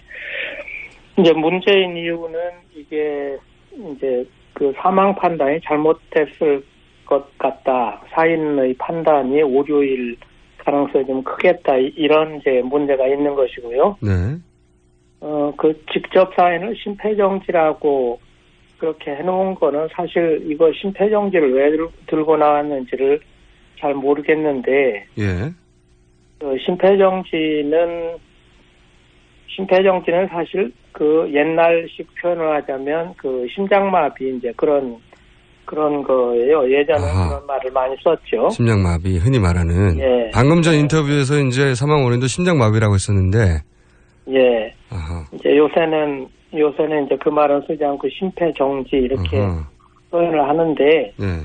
이 심폐정지는 그 쉽게 하자면 이제 그 심장과 그 폐 기능이 이제 멈추는 그런 거기 때문에 그거는 모든 죽음에서 다 일어나는 거잖아요. 그렇죠. 이건 어떤 결과 아닙니까? 결과? 죽음의 어떤 사인이 있고, 그렇죠. 죽음의 결과이기도 한데, 네. 이게 약간 좀 조금 더 예전에는 이게 구별을 못 했는데요. 네.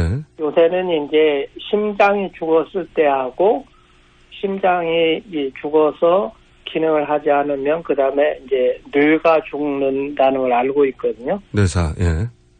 뇌가 죽고 그 다음에 이제 세포가 죽어요. 그래서 이제 심장사와 뇌사와 세포사가 약간의 간격을 두고 그 차이를 이용해서 이제 그 장기 이식을 위한 장기를 얻기도 하고 이런 걸 하고 있기 때문에 네. 이제 심폐정지가 뇌의 죽음보다는 앞에 오는 일이 많죠. 그렇군요. 네, 어쨌든 이거는 모든 죽음에서 다 일어나는 그 현상이기 때문에 네. 이 심폐정지를 사인으로 한 말은 그 원인을 모르겠다는 것과 똑같거든요. 왜냐하면 모든 죽음에 그렇죠. 일어나는 일이기 때문에. 죽는 사람 모두는 심장이 멈추는 거죠. 그렇죠. 네. 근데 그거를 사인으로 적어놨기 때문에 문제가 되는 것이고 예, 이렇게 적은 것을 이건 정말 그 좀 옛날 시골 의사 같은 그런 사인을 적은 것. 요즘 볼 수 있겠습니다. 네. 요즘 서울대 주치 정도 되면 이렇게 안 쓰는 게 정상 아닙니까? 이거는 쓰지 말라고 학교에서 가르치죠. 그래? 이제 저희도 그렇게 가르쳤죠. 그렇게 가르치셨고 그래서 학생들이 우리는 그렇게 안 배웠다고 지금 얘기하는 거죠. 그렇죠. 네, 교수님 우리한테 그렇게 안 가르치셨잖아요. 이런 질문을 한 건데 일단 이게 이상한 것이고요. 그죠? 네. 이거 뭐 말씀하셨다시피 옛날 시골 의사나 쓸 일이지 요즘은 그렇게 안 가르친다. 그렇게 네. 그걸 근데 그렇게 썼다는 게 첫 번째 이상한 점이고 두 번째는 이제 사망의 종류가 외인사가 아니라 이제 했는데 네. 이 병사라고 한 거는 이거는 정말 이제 앞에 거가 약간 좀 이상스럽다. 왜 그랬을까 이런 느낌이라면 위에 이제 병사라고 그 죽음의 종류를 구분해 놓은 거는 이거는 진짜 좀 심각한 문제가 있는데 왜요? 이거는 이제 병사와 이제 의인사. 네. 그러니까 의인사라고 하는 건 박거의 원인에 의해서 죽었다는 그렇죠. 거니까 박거의 원인이라는 게 이제 주로 사고가 되겠지요. 그렇죠. 외부 요인으로 죽었다 이런 얘기죠. 그렇죠. 네. 그런데 이 경우는 이 박남기 씨가 그 물대포를 맞고 쓰러져서 뇌를 정말 크게 다쳤거든요. 네. 그리고 뇌출혈이 아주 심했는데 그때 이제 의과 의사가 신경외과 의사가 수술을 하려고 하지 않는 정도의 심각한 그 출혈이 있었어요. 수술이 필요 없다 할 정도에. 예. 네네, 수술을 해도 살지 못할 것이다. 이제 그렇게 그 생각을 했을 정도의 큰 그 상처가 외상이 있었기 때문에. 예. 그리고 이제 그래서 이제 수술을 하게 됐고, 그리고 그 이후에 깨어나지를 못했고. 한 번도. 예. 네네. 그리고 그 다음에 이제 많은 그 후유증과 합병증이 있었지만, 그거는 전부 이제 그 외상. 최초의 외상 때문에. 예. 네, 생긴 일이었고, 이제 그러다가 이번에 이제 돌아가신 것이었기 때문에. 네. 이거는 누가 보든지 간에 요인사라고 할 수밖에 없는 그런 상태인데, 네. 이거를 굳이 병사라고 구분을 해 놓으면, 이거는 이제 상당히 심각한 문제가 되는 거고요. 왜 그러냐면, 이게 그 요인을 준 책임이 경찰에게 있느냐 없느냐 하는 문제와 그 맞닿아 있거든요. 그렇죠. 그러니까 이걸 백남기 농민의 죽음을 네. 병사라고 분류를 해놓으면 그 요인을 준 그 경찰에게 면책의 그 핑계를 주는 것이기 때문에 이건 법적으로도 문제가 되고 사회 정의상 문제가 되고 또 백남기 씨 개인에게는 오진을 하게 되는 그런 문제가 생긴 것이죠. 이것도 이제 그 심폐 정지하고 같은 질문을 제가 드릴 수밖에 없는데 이게 이제 그 대한의사협회의 그 감수 방안에 따르면은 교통사고로 입원했는데 결국 폐렴으로 사망했어도 외인사다 이렇게 기재하라고 돼 있단 말이죠. 그러니까 그거는 그 죽음이 시작된 원인이 무엇이냐는 걸 따지는 거예요. 네. 그러니까 예를 들어서 폐암에 걸렸어요. 네. 그래서 그 폐암 때문에 이제 여러 가지 종류의 다른 합병증. 합병증이 생겼어요. 그러다가 이제 예를 들어서 어떤 심한 감염에 걸려서 이제 돌아가셨다고 치고, 그럴 경우에 원인을 뭐라고 하느냐 그러면 폐암이라고. 누구나 다 상식적으로 폐암이라고 하죠. 그렇죠, 암으로 그렇죠. 돌아가셨다고 하지. 다른 병으로 돌아가셨다고는 하지 않는 것처럼 이 백남기 씨의 경우에도 처음에 이게 죽음의 과정에 들어가게 된 것이 사고 때문이었기 때문에 그러면 이거는 그 요인사라고 해야 당연한 것이고 그거는 진단서를 쓸 때 그 사인을 판단할 때 그렇게 하라고 학교에서 가르치는 일이고 의사협회가 그렇게 정한 일이고 또 의사협회는 사실은 그 세계보건기구의 국제적인 기준에 따라서 그 지침을 만든 것이고 그렇죠. 그래서 역시 학생들도 그렇게 가르쳐 주셨지 않냐고 왜 이렇게 이런 식으로 이상하게 나왔냐고 이제 묻는 건데 이게 의원님 이게 정치적인 어떤 이유 없이 이렇게 당연히 외인사라고 쓰여질 게 병사라고 쓰여질 수 있나요? 지금 오늘날 교육을 받은 젊은 의사들이 아무런 이유 없이 이렇게 쓰지 말라고 그렇게 배운 이제는 당연히 그렇게 상식으로 돼 있는 심폐정지라고 직조사인이라고 쓰지 말라 이런 경우 외인사라고 쓰라라고 돼 있는 걸 다 무시하고 병사 심폐정지 쓰는 이런 게 정치적 이유 없이 가능합니까? 그러니까 만약에 이 백남기 씨가 이런 그 정치적인 그 사연이 있는 그런 죽음이 아니고 그냥 흔히 생기는 그런 어떤 교통사고 때문에 뇌를 다쳐서 똑같은 경과를 거쳐서 돌아가셨다 이러면 이 의사가 이 사인을 그 사고사라고 하등의 이유가 없었던 거죠. 하등의 이유가 없었다. 네, 그러니까 그런데 이제 백남기 씨의 경우에는 이렇게 해야 할 어떤 정치적인 이유가 상당히 있었다고 보이기 때문에 이거는 누구도 어떤 그 증거를 가지고 얘기를 할 수는 없지만 그 정황적으로 봐서는 그 상당한 정치적인 고려가 있었다고 볼 수밖에 없지 않느냐. 다른 요인을 생각하기 힘들다. 정치적인 요인이 아니면. 그게 아니었다면 이렇게 하지 않죠. 이렇게 진단서를 쓰진 않죠. 네, 구체적으로 어디서 어떤 힘이 왔는지는 모르겠지만 그런 정치적인 힘이 아니었다면 이렇게 쓸 리가 없다. 전문가들이 이렇게 생각하시는 거죠? 네. 그러면 그러니까 이걸 몰라서 그랬을 리도 없고 네. 또는 우연히 이건 뭐 사망진단서는 워낙 병원에서 늘 그 쓰는 서류이지 않습니까? 네. 그런데다가 또 이 사망진단서나 또는 이 저건 진단서라고 하는 거는 이제 법적 효력을 가지고 있기 때문에 의사들도 꽤 주의해서 쓰는 그런 서류이거든요. 이게 막 쓴 게 아니라는 거죠. 그렇죠. 그리고 이제 학교에서도 그 학생들을 졸업시킬 때 굉장히 주의시켜서 내보낸 것 중에 하나가 진단서를 제대로 쓰는 거라는 거예요. 왜냐하면 진단서를 잘못 썼다가 의사들도 굉장히 곤란한 입장에 처하게 되는 일이 있거든요. 왜냐하면 이해관계가 상충될 수도 있잖아요. 네. 예, 그러니까 예를 들어서 사망진단서도 그렇지만 그 병역 문제 때 쓰는 그 병사진단서 이런 것도 굉장히 잘 쓰지 않으면 가끔 신문에도 나오고 그러잖아요. 알겠습니다. 저희 오늘은 여기까지 하고요. 그러니까 이제 교수님이라고 제가 부르게 되네요.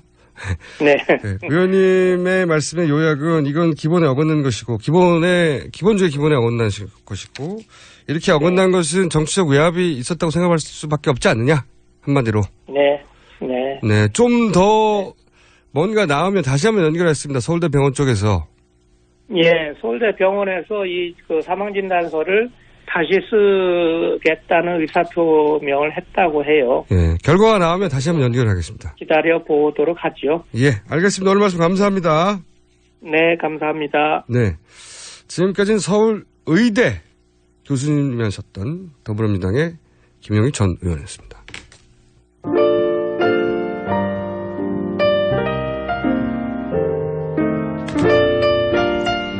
자, 불만 접수 고객센터입니다.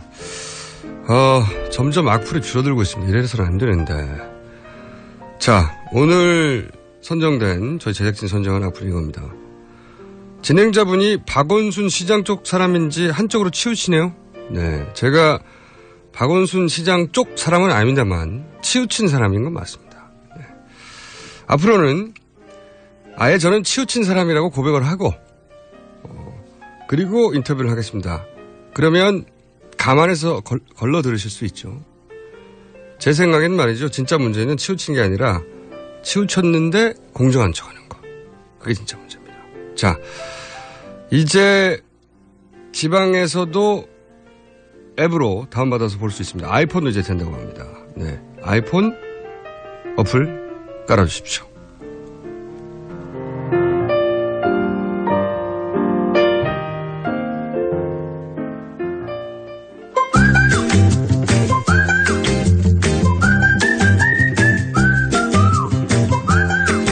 지난주에는 약 3분 했습니다, 이 코너. 바보처럼 남산으로 가신 강신주 철학 박사님 나오셨습니다. 안녕하세요. 예, 안녕하세요. 네. 예. 아니, 어쩌다가 글로 가셨어요? 세상 물정을 전혀 몰라요. 한 달 전에 거기서 한두 달 전인가? 녹음을 했던 적이 있어서 거기 있을 줄 알았죠. 아니, 저희 PD가 그래서 네. 한 대여섯 차례 상암동이라고 얘기를 했고 본인은 거기에 대해서 그럼 상암동 오케이 알았다 가깝다 자전거 타고 가겠다 여러 차례 얘기했다고. 거짓말이에요. 철학자는 거짓말을 하지 않아요. 사실은 그 현장에 저도 있었습니다. 그렇게 말한 건 사실이고요. 아 진짜요? 네. 바보 강신주라고 부르겠습니다. 자, 그래서 지난주에 3분밖에 못했다 제가 사실대로 말씀드리고. 네. 오늘은 그러면 어떻게 오셨어요? 자전거 타고 오셨어요? 아니요. 멀어서 안 돼요. 강암에서 여기까지 꽤 멀어요. 터널 2개. 네. 고개 많고. 멀다기보다는 터널이 무서워서 그런 거 아니에요? 터널 무섭죠. 네. 오래 살아야 되니까. 네. 철학자도 오래 살고 싶어 합니다. 예. 자, 오늘 사실상 첫 번째 시간인데 이게 이제 코너가 철학으로 시사하기, 시사로 철학하기 뭐 이런 코너란 말이죠. 그래서 사실은 이렇게 하면서 이게 이 테마가 좋겠다, 뭐 저 테마가 좋겠다, 뭐 제가 정할 수도 있고 PD나 뭐 사회자가 정할 수도 있는데 철학적 분석을 그 시사 사건을 보면서 하는 겁니까? 거예요. 거예요, 그러니까 우리끼리 하지 말고 이렇게 좀 보내주셨으면 좋겠어요. 이 사건을 철학적으로 보면 어떤 예를 들어서 이정현 대표 단식을 철학적으로 풀어달라든가. 그래서 그쵸. 왜 굶을까? 뭐 이런 문제. 그러니까 어떤 사안도 가능하다는 거죠. 예. 그래서 좀 왔으면 좋겠어요. 그럼 앞으로 강신주 박사님에게 이 사건은 철학적으로 어떻게 보냐. 예. 그게 더 훨씬 더 좋을 그게 것 같아요. 이걸 어떻게 철학으로 풀어 이렇게 지레. 그렇죠. 자기 염려를 하지 마시고. 예. 네. 단식은 며칠 동안 하는 게 철학적으로 옳은가? 단식 때. 그 단식은 참 애매한 거거든요, 사실은. 네. 왜냐하면 이게 한번 그렇게 단식을 시작하면 명분이 있어요, 푸르는데. 그렇죠. 명분이 없으면. 안 그러면 쓰러져야 풀려요. 그렇죠. 안 그러면 너무 배고프다고 먹을 수도 없고. 그러니까 그게 되게 쓰러져요. 보통 병원에 가서 병원에 가죠. 근데 사실은 물만 먹으면 단식 오래 할 수 있거든요. 뭐 이런 것들. 아니, 이런 단식 중에 일주일 이내로 끝난 거 보셨어요? 일주일이네요? 저는 본 적이 없어요. 근데 어쨌든. 이런 것도 가능하다는 거죠. 가능하죠. 네. 그게 더 나을 것 같아요. 네. 저희가 정하지 말고. 근데 앞으로는 그렇게 받겠고, 아직은 이제 첫 시간에 들어온 게 없기 때문에 준비하신 내용은 뭡니까? 김영란법이라고, 지금 뭐. 본인은 해당 사항 없는 법이죠? 전혀 없죠. 저는 뭐, 공직자도 아니고, 뭣도 아니고, 뭐, 그러니까. 그리고 실제로 박사님의 실물을 보면, 뭣도 아니라는 걸 아실 수 있어요. 본인 표현대로. 머리, 철학, 박사예요. 나름, 그 국내에서 유명한 분인데, 지금 염색을 하셔가지고, 가스 배달 하시는 분들 있지 않습니까? 그분들이 가지고 있는 고유한 특징이 있습니다. 옛날에 주유소 습격 사건이 있었어요. 네. 그분들도 그분들만의 패션이 있거든요. 자기 정체성에 따른. 그 패션에 가깝다. 이렇게 보시면 됩니다. 그래서 과거 MBC에서 저랑 같이 방송하실 때는 그렇게 경비 아저씨한테 붙잡혔어요. 다른 게스트들은 몇 번 오면 금방 통과거든요. 이분을 올 때마다. 신분증 다 검사하고. 다 검사하고 잡상인이라고 매번 걸려가지고 PD가 연락을 해줘야지. PD가 내려가지고 맞습니다. 가짜 신분증 아니고요. 그분 맞습니다. 지금은 그때보다 더 하네요. 자, 선물.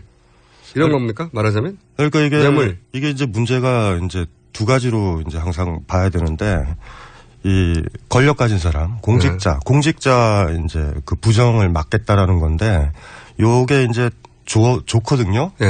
사실은 이제 취지 좋아요. 취지 좋죠. 근데 이제 문제는 뭐냐면 유사일례로 인간이 항상 그랬는데 권력자와의 관계가 개개인 간의 관계의 모델링이 되죠. 그걸 보고 따라한다, 사람들이. 그리고 이제 어쨌든지 간에 억압이 있는 사회에서 억압이 있다는 건 소수가 다수를 지배하니까 그럴 때 다수가 깨알같이 쪼개지고 분리돼야지 지배가 편해요.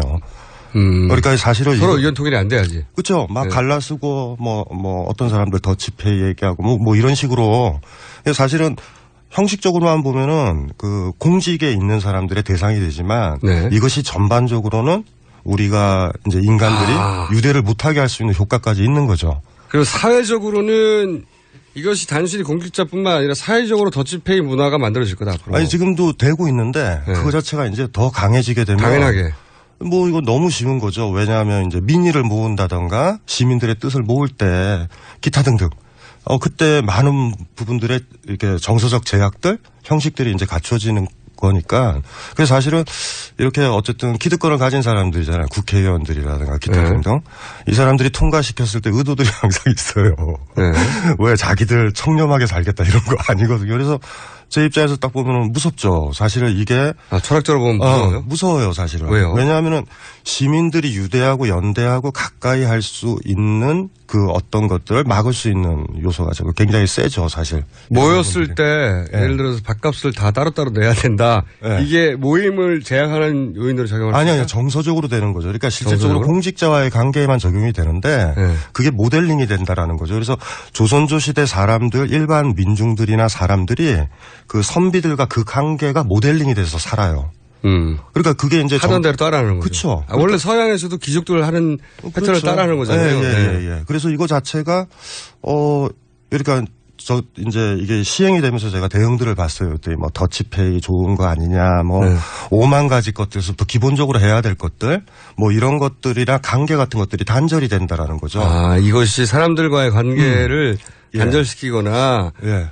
그 개인을 분리하는데 네, 효과가 있어요. 그런 효과가 장기적으로 작용이 될 것이다. 장기적으로 작용이 되죠. 그리고 또 하나가 문제는 뭐냐면 그런 건 생각해 본 적이 없네요. 이거 자체를 이 김영란법이 통과가 됐었을 때 권력과 기득권을 가진 사람들이 우리가 알고 있는 뭐 3만 원, 5만 원, 100만 원, 50만 원, 100만 원 이거 말고도 엄청나게 똑같이 일어나거든요, 사실은. 예. 중요한 게. 근데 정서적으로는 전체 국민한테 완전히 쪼개지는 관계. 물론 그렇다 그래서 뭐 뇌물 주고받고 향응하고 뭐 이걸로 가자라는 얘기를 하는 게 아니라 약간 조심해서 좀. 아, 이거는 그러니까 이것이 그 부정부패를 막는 효과가 있긴 있다 손 치더라도 예. 혹시 이것이 개개인들이 오로지 더치페이만 하고 혹은 관계가 분자화되고 예, 그거 이제 위험한 개인이 거죠. 분리되고 모임을 예, 꺼리게 예. 되고 예, 뭐 예. 이런 쪽으로 발전하지 않도록 조심해야 된다. 그러니까 그게 동전의 양면이죠. 왜냐하면 관계를 규정하는 법이거든요. 이거 네. 자체가. 그러니까 그렇죠. 이제 이런 관계는 맺지 말라는 거죠. 그렇죠. 네. 그런데 그것들이 무슨 뭐냐면 어떻든 주고받으면 다 뇌물로 보자라는 게 있어요. 일단 의심하고 보는 거죠. 예. 그러니까 여기서 뭐가 사라지냐면 네. 선물이라는 게 사라져 버려요. 우리한테 선물이라는 게. 그러니까 여기서의 핵심 정신은 일단 니네가 주고받는 것은 다 의심을 하고 예. 의심을 안 받으려면 이 이하로만 해 이런 거거든요. 그러니까 사실 선물 잠재적 범죄자로 보는 거예요. 범죄자로 보고 선물을 주고받는 걸 검열을 하게 만들면 선물이 위축이 되죠. 그러니까 선물은 대가성이 없는 거잖아요. 그렇죠. 근데 그것마저도 위축이 되는 거죠. 그래서 이제 결과적으로 보면 처음에 이게 어떤 정도를 넘어가게 되면 인간관계가 다 깨지게 되는 거죠. 그러니까 예를 들면은 우리 어준 씨랑 저랑 뭐가 있다. 그러면 우리가 눈빛을 교환하든 물건을 주든 무슨 뭐 술을 사주든 뭐 이런 관계를 맺잖아요. 저는 박사님과 눈빛을 교환하기 싫어요. 그러니까 그 사이가 주고받는 건 두 가지예요. 딱 인간한테는 뇌물 아니면 선물이거든요. 뇌물과 선물 어떻게 구분합니까? 아니 뭐 별로 어렵지 않죠. 대가성의 문제죠. 대가성의 문제고. 뭘 바라고 주면 뇌물이다. 그렇죠. 그리고 가장 좋은 건 사실은 그런 거죠. 그러니까 이제 주는 사람도 대가성이 있어도 안 되고 받는 사람도 이건 대가가 내가 해줘야 되겠다. 나중에 이렇게 생각해도 안 돼요. 나중에라도. 그러니까 사실 엄격하게 사람 사이에서 선물이 있는지는 모르겠어요, 사실은. 그런 아무런 기대 없이 주고받는 게 가능한가? 애인들끼리도 이렇게 해가지고 뭐 다음에 키스하려고 주고 뭐 이러잖아요. 그러니까 남자들은 그래요. 그런데 네. 그거는 이제 뭐 잘못인가요? 근데 제가 지금 왜 이렇게 이 얘기를 하냐면 네. 어떤 것이든지 간에 뇌물의 요소는 있다. 대가성의 요소는 있는데 문제는 그 사이에 보석처럼 선물의 요소도 있다라는 거예요. 그러니까 아무런 기대 없이 네. 주는 선물 그 가치도 있는데 그 가치도 들어있는데 지금 이 법 자체가 굉장히 그걸 부정하는 거다. 부정하게 돼요. 그래서 인문적으로도 인문학자로 이렇게 철학자로 딱 봤었을 때도 이거 자체가 어느 정도 선까지는 괜찮을 것 같아요. 그리고 이 법이요. 이게 공직 사회를 겉모습으로는 청렴하게 만들 것지만 스스로 주고받는 이해관계라든가 기타 등등 뭐 이런 문제들 있잖아요. 뭐 아까도 이제 여기 방송 들어오기 전에 봤지만 의사협회랑 정권 여기 뭐 수수 안 갔잖아. 이거 뭐 100만 원 주지도 않고. 근데 이런 문제들은 계속 그냥 남는 거죠, 사실은. 그래서 이거 자체가 의외로 굉장히 취지는 사실 좋을 수가 있는데 어느 지점에 가서는 그러니까 선물의 가치를 부정할 수 있고 두 번째는 뭐냐면 장기적으로는 우리가 더 개인화돼서 쪼개질 것 같아요. 아, 이거 철학자가 이런 얘기 하니까 그럴듯하네요. 아, 그럴듯한 게 아니라. 그러니까 이게 좋은 법안, 취지는 좋은 법안인데 근본적으로 인간관계를 분자시키거나. 아니야. 항상요. 이런 게 있어요. 취지가 좋으니까 법이 되죠. 그렇죠. 그러니까 우리가 항상 의심해야 될 게 그런 것들이거든요. 그러니까 취지의 문제가 아니라 이게 어떤 파급 효과까지 볼까. 철학적으로 보자면 인간관계를 분자하기도 하고 인간관계의 선물을 부정하는 것이고 부정하게 되죠. 인간관계를 기본적으로 거래 단위로 보게 만들고 거래 단위로 보게 만들죠. 네. 그래서 순수하게 선물이라는 게 존재할 수 있어? 그런 걸 부정하는 법이다, 사실은. 그러니까 사실은 아주 엄격하게 그러니까 이게 문제는 뭐냐면 또 이게 슬픈 일이지만 유사이래로 항상 어떤 법들을 만들었었을 때 그 권력자들이 스스로 기득권을 가진 사람들이 통제된 적은 없어요. 그러니까 이거 자체가 어떻게 얘기해 보면은 이 권력자들은 다 빠져나갈 거다. 빠져나가요. 그러니까 결과적으로 그들은 빠져나가고 지금은 좀 조심할 것 같아요. 근데 알겠습니다. 시간이 지나면 이게 우리 생활 저변에 이렇게 파편화된 우리로 이렇게 남겨지게 되는 효과가 생길 테니까 이거 이제 들으시는 분들도 한번 더 고민을 해보시죠. 관계 파편화. 예, 그거를. 요 시간에는 그런 전문적인 용어를 듣고 나서 나중에 써먹을 수 있는 용어를 한마디씩 알려주세요. 예, 알았어요. 관계 예. 파편화. 예. 또 혹시 뭐 이거 관련해가지고 거론할 만한 유사한 멘트라는 철학자 없습니까? 유명한 사람? 아니, 뭐, 이거는, 이 선물은요, 20세기 들어서 자본주의 발달하면서 제일 많이 고민했던 게, 뭐, 아는 사람은 알겠지만, 자크 데리다라는 유명한. 프랑스 사람. 프랑스 철학자인데. 제가 아는 거라고는 그 사람이 10년 전에 죽었다는 것밖에 몰라요. 잘생긴 철학자죠. 그러니까 이제. 뭐라고 했나요? 이 양반 자체가 얘기를 하는 거죠. 그러니까, 선물과 뇌물을 정확하게. 이분이 왜 그거 가지고 책까지 썼냐면, 선물과 서구도 마찬가지인 거예요. 어. 그러니까 뇌물이라는 문제 때문에 선물이 위축됐기 때문에 선물의 가치에 대해서 다시 고민을 해봐야 된다. 왜냐하면 서구는 우리보다 빨리 파편화되거든요. 그러니까 이 사람이 갑자기 때늦게 선물이라는 얘기를 꺼냈던 이유. 그러니까 저도 이제 첫날 첫 시간이니까 사실 실질적으로 김영란법을 딱 보면서 왜 이 법을 전반적으로 갔던 사람들한테 있어서는 그 대가성이 있다고 하더라도 그 사이에 들어있는 선물이라는 아름다운 요소까지도 왜 다 태워서 날려버릴까. 오케이. 그러면 오늘의 핵심 문구는요. 김영란법은 자크 데리다적으로 볼 때 선물과 뇌물을 구분하기 힘들게 만들지 않아? 예. 그런 문제요. 예. 굉장히 철학적인데요. 관계를 파편화시키지 않아? 예. 네, 오늘 여기까지고요. 재밌었습니다. 그럴듯했고요. 앞으로는 사드에 왜 집착하는가 대통령은. 안철수 의원은 어떤 철학을 갖고 있나 이런 얘기를 좀 해달라고 합니다. 네. 예. 자, 지금까지 강신주 바보 철학박사였습니다. 감사합니다. 예, 고맙습니다. 예, 바보 아닙니다. 네, 아이폰 앱도 된답니다. 내일 다시 뵙겠습니다. 안녕.